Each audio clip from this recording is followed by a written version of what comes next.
Boa noite, irmãos, a paz do Senhor, amém? É uma alegria estar aqui nessa noite, compartilhando a palavra do Senhor com vocês. Eu me lembro quando nós viemos em 2006 para cá, eu como pastor auxiliar da Cláudia, e agora a gente retorna numa outra fase, num outro momento da igreja. Sou feliz e louvo a Deus por esse novo tempo da igreja de Mandaguari. É sempre uma alegria estar com vocês e um privilégio estar junto a vocês nesta noite, e a todos aqueles que nos veem também pela internet. Eu espero que Deus fale ao seu coração, como falou ao meu quando eu estava me preparando para esse tempo. O tema de hoje é vivendo acima da mediocridade. Vivendo acima da mediocridade. Tem um livro de Charles Swindoll que tem um nome muito parecido, que tem como título Como Viver Acima da Mediocridade. Minha pregação não é baseada nesse livro, mas embora não seja, eu recomendo que você leia. Todo ser humano foi feito para ser excelente, para fazer o melhor. Então diga assim: eu fui feito para dar o melhor de mim. Para Deus, nem para o mundo, tem meia boca. Não é isso? O brasileiro inventou uma palavra que não é legal, chamado gambiarra. Tudo meia boca, resolveu momentaneamente, mas não fez com excelência. Você está num trabalho, por exemplo, você não é reconhecido pelo que você foi contratado. Você é reconhecido pelo algo mais que você faz, não é isso?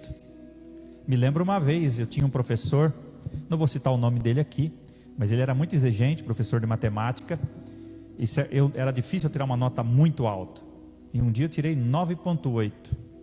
Eu cheguei, professor, olha só, professor, fui bem, professor, não fez nada além da obrigação. No mundo, nós somos reconhecidos pelo algo mais que nós fazemos. Para Deus, Ele espera de nós a nossa excelência. Ou seja, Deus não espera que a gente seja os melhores. Deus espera que a gente faça o nosso melhor. Isso é excelência. Pode ser que existam pessoas que façam algo que você faz melhor do que você, mas você faz o melhor que você pode. Isso é excelência. Isso é fazer para agradar a Deus. Nós não estamos nesse mundo para agradar fulano, beltrano, ou uma pessoa, ou uma família, ou a sociedade, ou um grupo de amigos. Nós estamos aqui para agradar a Deus. E quando a gente entende isto, a gente não vive em função do que os outros pensam, do que os outros acham, mas a gente vive em função de agradar aquele que é merecedor de toda a honra, de toda a glória e de todo louvor, que um dia nos colocou nesse mundo por um propósito. Por isso que o mundo, e muito menos Deus, espera que a gente tenha uma vida medíocre, mediana. Aquela história, a pessoa entra num colégio e ela fala assim: se eu tirar a média tá bom, eu passo de ano. Deus não espera nenhum cristão mediano. A Bíblia diz em Apocalipse que os mornos Deus está a ponto de vomitar. Deus quer excelência. A Bíblia também diz que maldito aquele que faz a obra de Deus relaxadamente. Não existe mediano. Deus não espera, aliás, que a gente faça as coisas de forma mediana. Mas eu ouvi um educador muito conhecido na internet, o nome dele é Mário Sérgio Cortella, e ele disse certa vez, ele definiu excelência da seguinte forma: faça o seu melhor na condição que você tem, enquanto não tem condições melhores para fazer melhor ainda.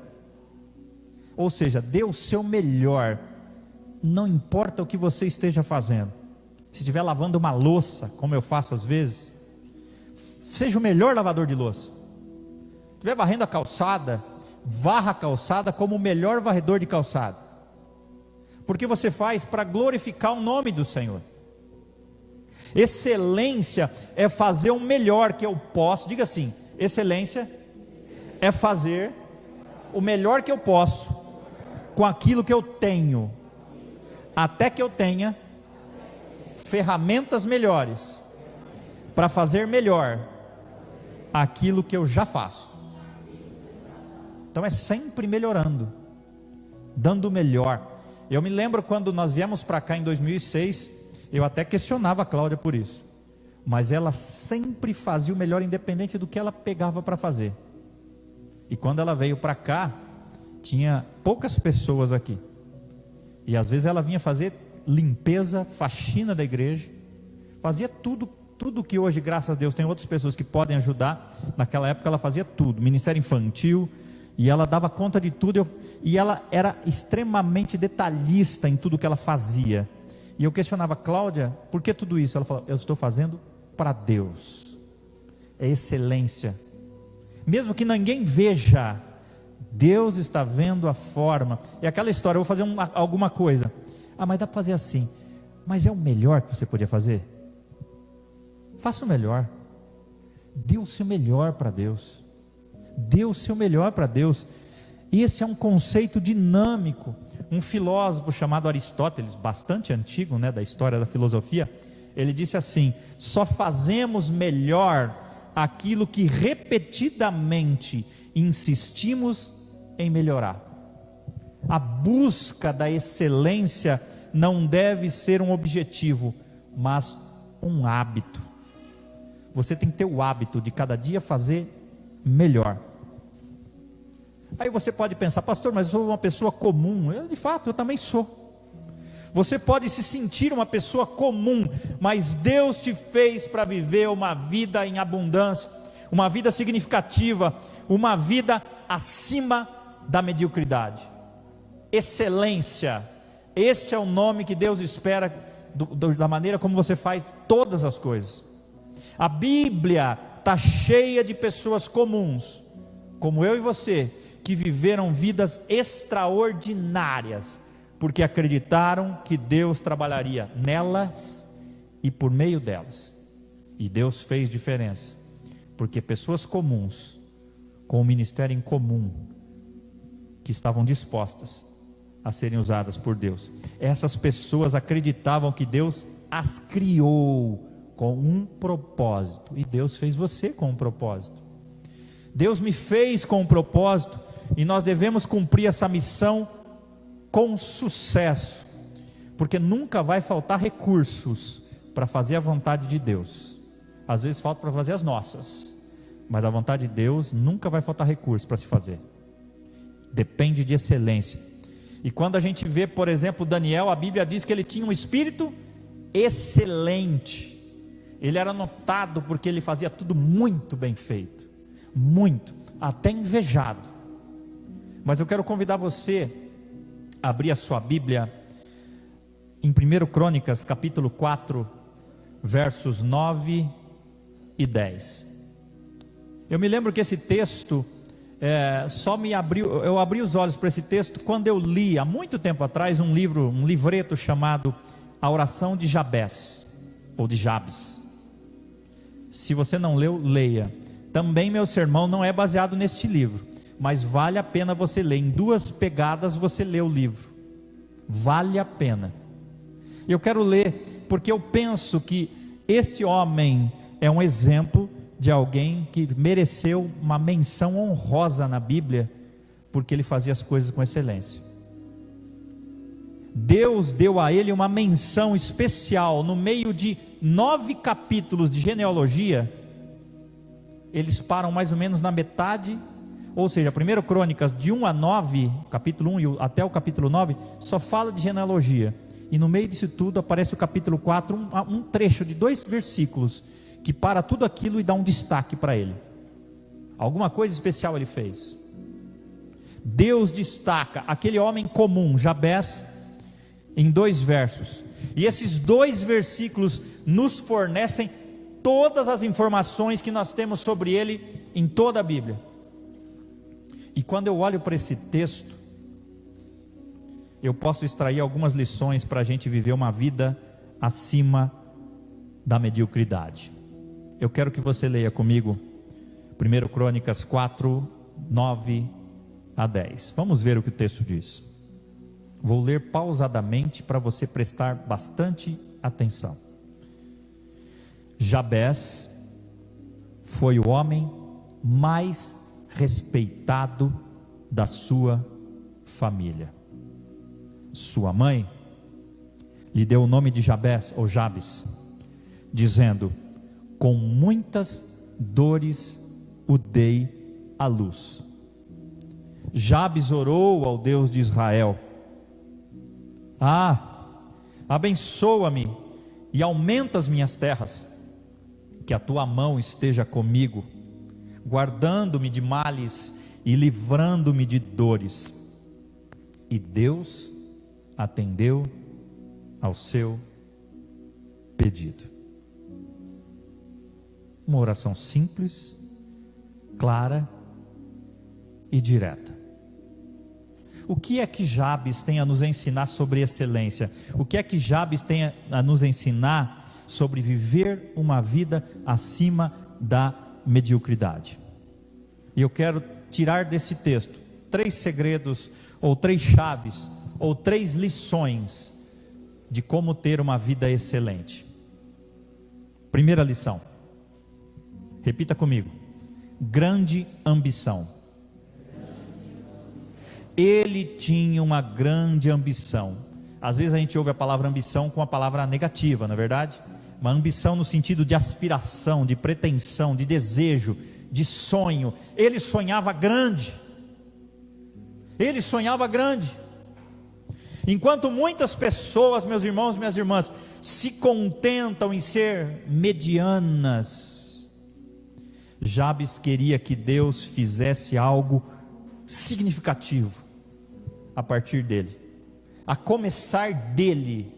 E Deus pode fazer algo significativo através de você, se você se dispor a fazer tudo com excelência. Ele não queria viver sem entusiasmo. Esses dias atrás eu falei para a Cláudia: tem dias que parece que é tudo aquela mesma rotina, aquelas mesmas coisas.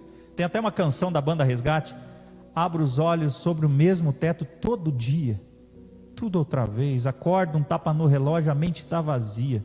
Ou seja, toda aquela rotina, e parece que já não faz mais sentido a vida. E Deus está nos chamando para viver uma vida fora da casinha, excelente, uma vida que honra o nome dele. Os cristãos, se levassem isso a sério, eles seriam notados, eles seriam vistos, eles brilhariam, eles dariam sabor, eles exalariam o perfume de Cristo no meio do mundo, eles não passariam despercebidos. Jabés queria uma vida plena, significativa, e ele era ambicioso. Quais são suas ambições? Quais são suas pretensões para a sua vida, para os seus sonhos? Tão importante quanto ele era ambicioso, ele também estava motivado por coisas certas. Essa é a diferença. Tem ambição que não é boa, mas tem ambição que tem motivações corretas. Pastor, mas como o senhor tem certeza que Jabés tinha boas motivações nas suas ambições? Leia o final do texto que nós lemos, o último pedacinho. O que o texto diz? Deus atendeu ao seu pedido. Deus nunca vai atender o pedido de alguém que fez de forma indigna e por más motivações.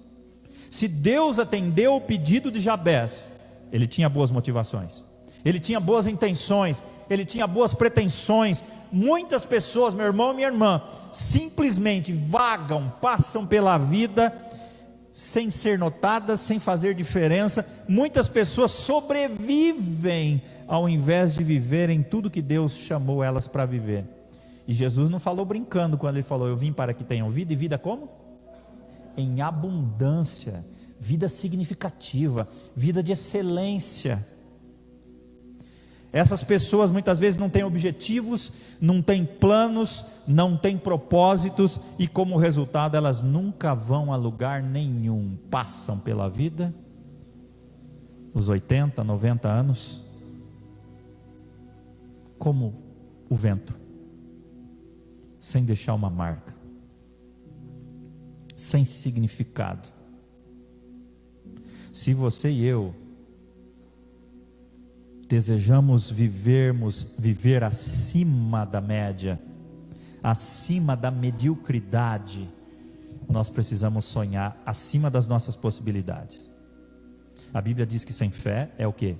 É impossível agradar a Deus. Se a sua vida é tudo muito previsível, muito segura, você não precisa de fé para viver. Segue a vida. Como diz uma canção secular, deixa a vida me levar, né? É assim que o mundo pensa. Passam pela vida sem fazer diferença nenhuma. E a Bíblia diz que nós não devemos passar a vida se perguntando o que a gente está fazendo ou para onde a gente vai. Deus deseja que você tenha uma grande ambição, alimentada pelo desejo de servir a Deus. Diga para você: sonhe grande, comece pequeno. É engraçado a gente falar para a gente mesmo, né? Mas o salmista, se você ler o livro de Salmos, você vai ver várias vezes o salmista falando para ele mesmo. Às vezes eu pego a Cláudia falando com ela mesma, falo: o que você está falando? Eu falo: eu estou falando para mim mesmo. Já aconteceu isso com você? De repente você está falando para você mesmo. Às vezes você está com raiva de você. Se você pudesse, você dava um tapa no seu rosto de algumas coisas que você fez, irritado com seus erros. E o salmista, uma vez, ele estava tão mal que ele falou para a alma dele: olha só, um conflito interior. Por que estás abatido, a minha alma? Por que te perturba dentro de mim? Espera em Deus, pois ainda o louvarei. Outro texto, Salmo 103, diz, o salmista dizendo para a alma dele: bendize, ó minha alma, ao Senhor, e tudo que há em mim, bendiga o seu santo nome. Bendize, ó minha alma, ao Senhor, e não te esqueças de nenhum só dos seus benefícios. Lembre-se do Deus que você tem e sonhe grande, porque o nosso Deus é Deus de possibilidades. Nunca despreze os pequenos começos. Nada começa grande. Estava conversando agora há pouco com Esdras.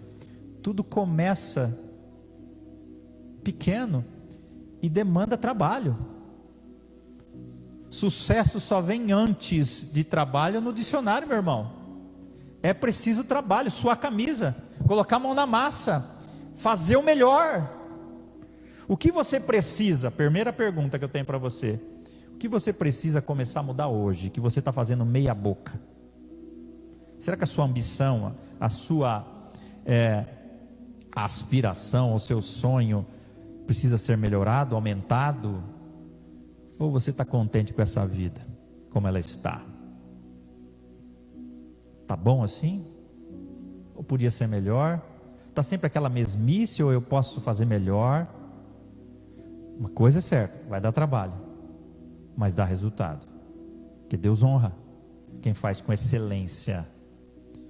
Daniel foi honrado, pagou o preço, foi invejado, passou o risco de morte, mas Deus honrou Daniel pela excelência com a qual ele fazia as coisas.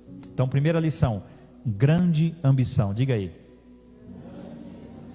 grande ambição. Você precisa ter uma grande ambição, uma grande aspiração, um grande sonho. Você precisa sonhar grande, porque Deus é um Deus que faz coisas grandes. Deus é um Deus que surpreende. Muitas vezes eu e a Cláudia fomos surpreendidos pelo que Deus fez, não porque a gente merecia, porque nunca mereceu, mas Deus nos surpreende. Segunda lição, diga assim: grande fé. Jabes tinha uma grande fé, uma profunda confiança e fé em Deus. Ele cria no Deus para quem ele orava. Ele tinha uma profunda confiança em fé no Deus que ele servia. Na Bíblia não há nenhuma menção dele ter qualquer habilidade ou talento especial. A Bíblia não diz que ele era rico, que ele era educado, ou que ele tinha posses, ou que ele tinha uma classe social mais alta.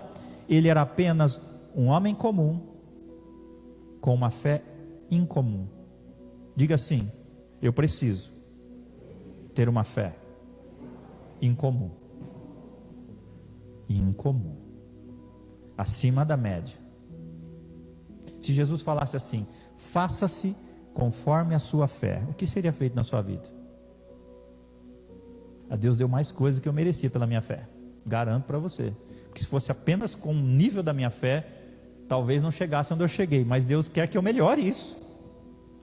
Creia nisso. Acredite.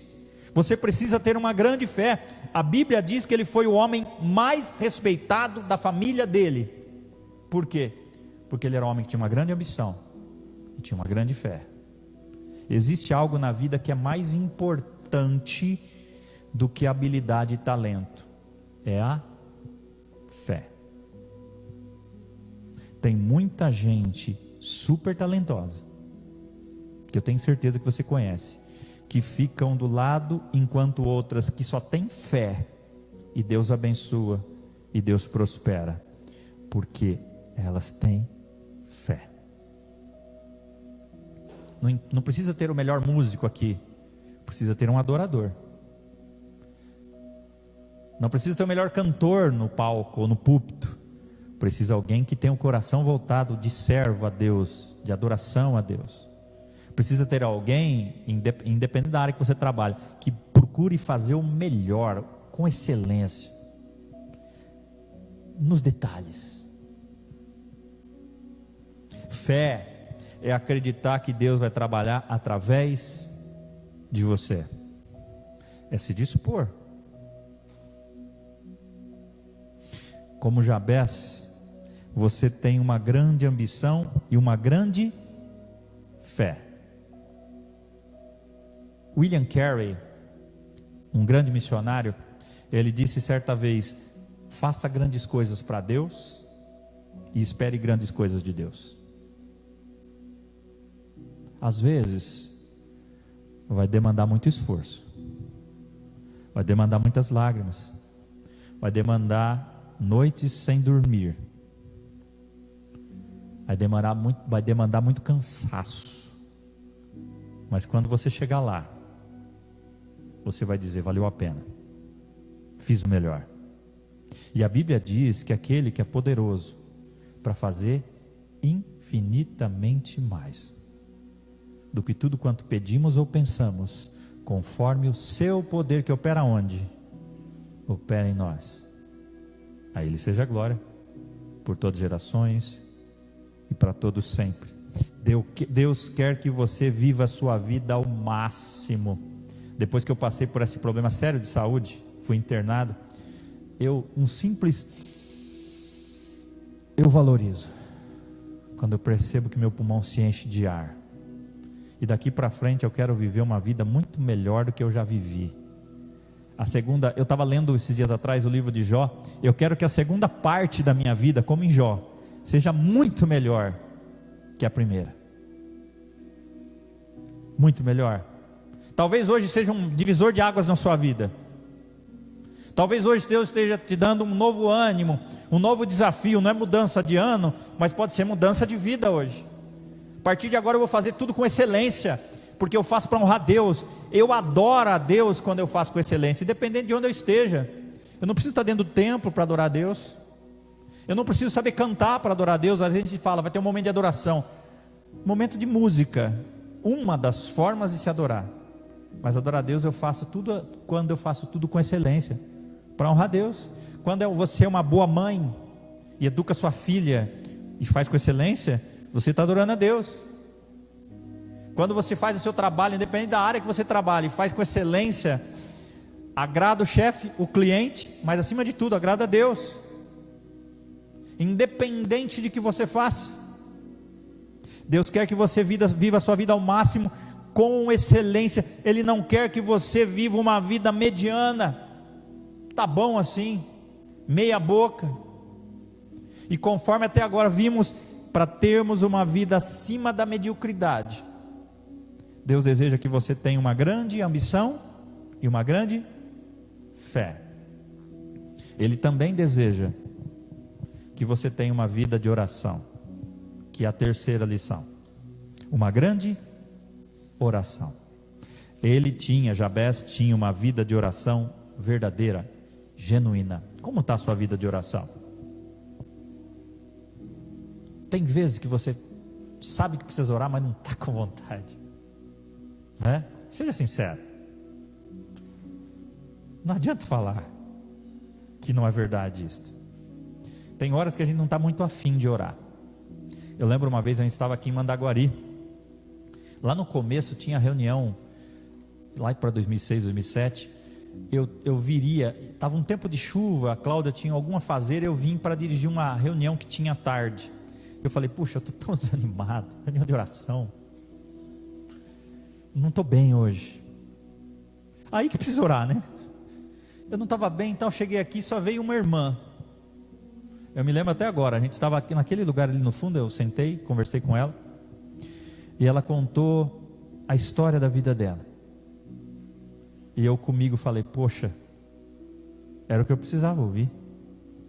E nós oramos ali, e Deus falou muito comigo.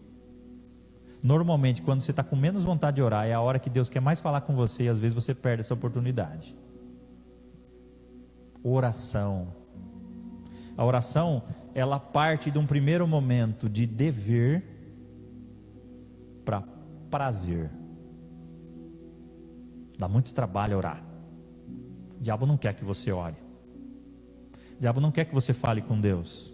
O diabo não quer que você se torne íntimo do seu Pai. Porque quanto mais íntimo você é dele, mais você conhece a Deus, mais você conhece a vontade dele, e mais seus pedidos são atendidos, porque você pede segundo a vontade dele. Então Jabez tinha uma grande vida, uma vida de oração. Olha o que ele ora: abençoa-me e aumenta as minhas terras, que a tua mão esteja comigo, guardando-me de males e livrando-me de dores.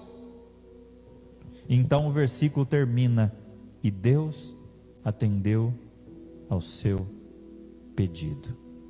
Qual o pedido que você quer que Deus atenda? Você sabia que você não pode pedir ou sonhar mais do que Deus? Por mais alto que você sonhe, os sonhos de Deus são maiores que os seus. A Bíblia diz que pois os meus pensamentos não são os pensamentos de vocês, nem os seus caminhos, os meus caminhos, declara o Senhor. Assim como os céus são mais altos do que a terra, também os meus caminhos de Deus, são mais altos do que os seus caminhos, e os meus pensamentos são mais altos que os seus pensamentos. Por mais alto e maior que seja o seu sonho, Deus pode se surpreender. Deus tem mais do que você imagina, porque eu acabei de dizer, aquele que é capaz de fazer infinitamente mais do que tudo quanto pedimos ou pensamos. Portanto, meu irmão, minha irmã, é necessário você seguir em frente, expandir a sua imaginação para a melhor coisa que poderia acontecer na sua vida. Então você vai perceber que Deus pode ir além disso. Ele pode se surpreender, com certeza. Aí você pode um dia falar como o salmista do Salmo 126: quando o Senhor restaurou a sorte de Sião, ficamos como quem? Sonha. Mas lá no final fala: os que com lágrimas semeiam, com júbilo ceifarão. Excelência, dedicação, esforço. Não é fazer, tá bom, é aquela história, jogar sujeira debaixo do tapete. Não, leva a sujeira para fora, coloque no lixo. Não faz meia boca. Não improvise se você pode fazer o melhor. Não faça isso. Esse espírito que muitas vezes o brasileiro tem, que é um mal do pecado mesmo, de fazer tudo meia boca, de fazer tudo, dar um jeitinho nas coisas, Deus não se agrada disso não. E eu quero concluir esse tempo, vendo que Jabez orou 3 coisas. Primeira delas, Jabez orou pelo poder de Deus na sua vida. Você precisa do poder de Deus na sua vida. O texto diz que ele diz assim: ah, Senhor, abençoa-me e aumenta as minhas terras. Talvez você fale: pastor, mas será que eu mereço pedir alguma coisa para Deus? Será que eu não sou muito ousado de pedir alguma coisa para Deus? Pastor, eu não devo pedir a Deus que me abençoe. Não parece isso muito egoísta? Mas a Bíblia diz que pedir bênção é absolutamente bom, segundo a vontade de Deus. Não é errado, não é egoísmo você pedir para ser abençoado. Não é você só pensar em você mesmo. Deus não é um grande juiz, um policial que fica observando a maneira como você pede as coisas e só quer te castigar. Ele quer te abençoar. Diga assim: Deus quer me abençoar. Portanto, eu preciso do poder de Deus. Outra coisa que Jabes orou, ele orou pela presença de Deus na sua vida. Olha o que o texto diz: que a tua mão esteja comigo. Jabes sabia que se Deus o abençoasse com grandes terras, aumentasse as suas terras, as suas posses, o abençoasse, ele precisaria da presença de Deus na vida dele. Ele não ia dar conta, poderia subir isso na cabeça dele. Então ele pede a presença de Deus. E Jabes então sabia que se ele obtivesse mais riquezas, mais território, ele teria mais demandas, mais responsabilidades. E com isso ele precisava da mão de Deus. Ele sabia que precisaria da ajuda de Deus em tudo. A presença de Deus era essencial. Diga assim: o céu é céu, porque Deus está lá. Não é por causa de tudo bonito que tem no céu. O céu é céu porque Deus vai estar lá. Essa é a essência. A essência do céu é a presença de Deus. Que graça teria o paraíso com tudo que você sonhou sem a presença daquele que te fez? E tem gente que quer viver um céu sem Deus. Sem Deus. Que a tua mão esteja comigo. Me lembro do povo do Egito, quando Moisés sobe, o povo já estava no deserto, Moisés sobe no monte Sinai, recebe os 10 mandamentos, então ele começa a descer o monte e ele começa a ouvir uns barulhos de festa, lembra disso? E o povo de repente sentiu falta de Moisés, de Deus, e fez um bezerro de ouro, né? E começou a adorar o bezerro de ouro. E Moisés, irritado, então quebra as tábuas da lei naquele negócio e fica irritado. E Deus fica tão irritado com aquilo, e Deus fala para Moisés: Moisés, a partir de agora vocês vão seguir sozinhos, não vou mais com vocês. Aí Moisés pede: Senhor, tem misericórdia, nos abençoe. Veja lá capítulo 32 e 33 de Êxodo.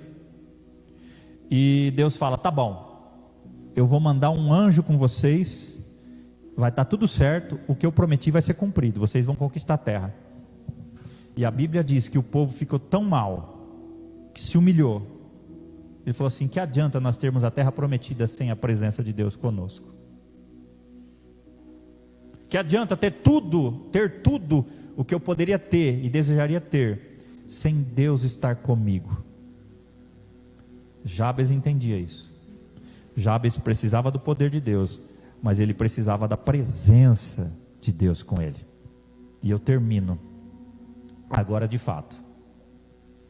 Jabes orou pela proteção de Deus. A oração do Pai Nosso diz assim: mas livra-nos do mal, não nos deixeis cair em tentação, mas livra-nos do mal. Nós precisamos não só do poder de Deus, não só da presença, nós precisamos da proteção. A oração de Jabes termina: guardando-me de males e livrando-me de dores. Ele precisava da proteção de Deus. Por que Jabes pediu a proteção de Deus? Porque ele sabia que quanto mais sucesso ele tivesse, mais críticas e mais perseguições ele teria, mais inveja ele enfrentaria.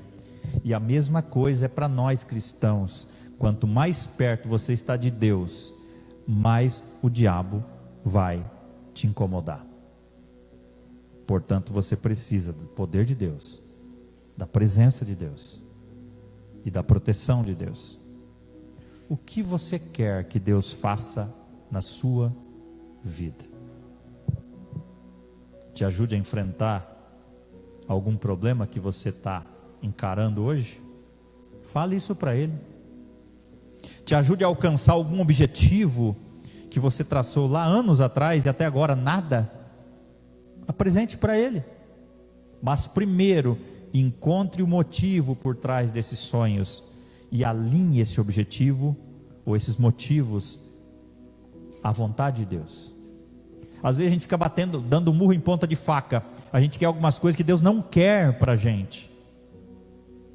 Isso nunca vai acontecer, porque não é vontade de Deus. Alinhe os seus sonhos, seus objetivos, seus alvos com a vontade de Deus.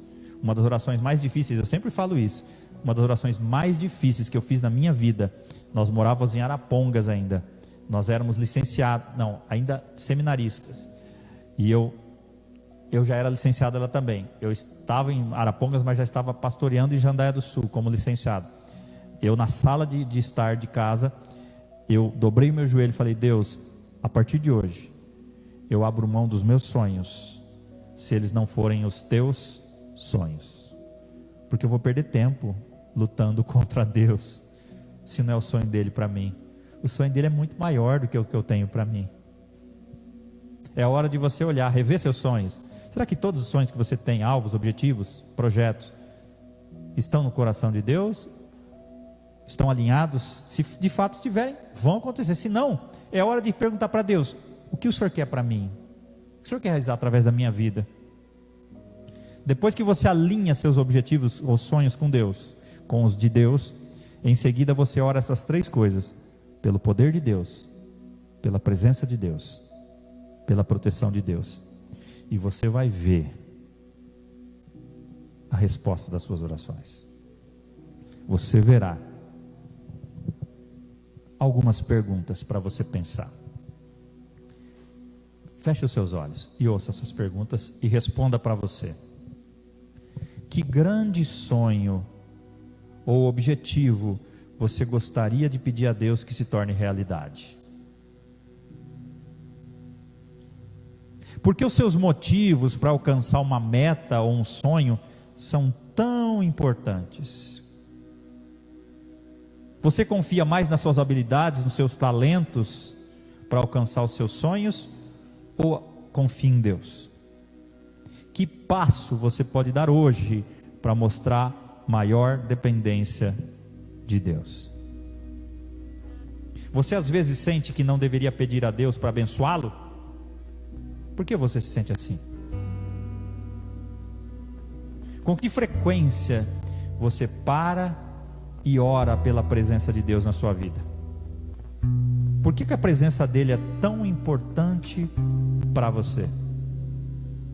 De que formas ou maneiras você percebeu que quanto mais perto você chega de Deus, mais Satanás tenta te incomodar? O pastor Carlito Paes diz uma frase que eu acho muito interessante. Ele diz assim: a excelência honra a Deus e inspira as pessoas. Deus escolheu esse homem da Bíblia, Jabes, dentre mais de 600 outros que foram citados nas genealogias, e ele reconhece essa pessoa. Por que Deus escolheu Jabes? Porque ele viveu acima da média. Ele tinha três qualidades: ele tinha uma grande ambição, uma grande fé e uma grande oração.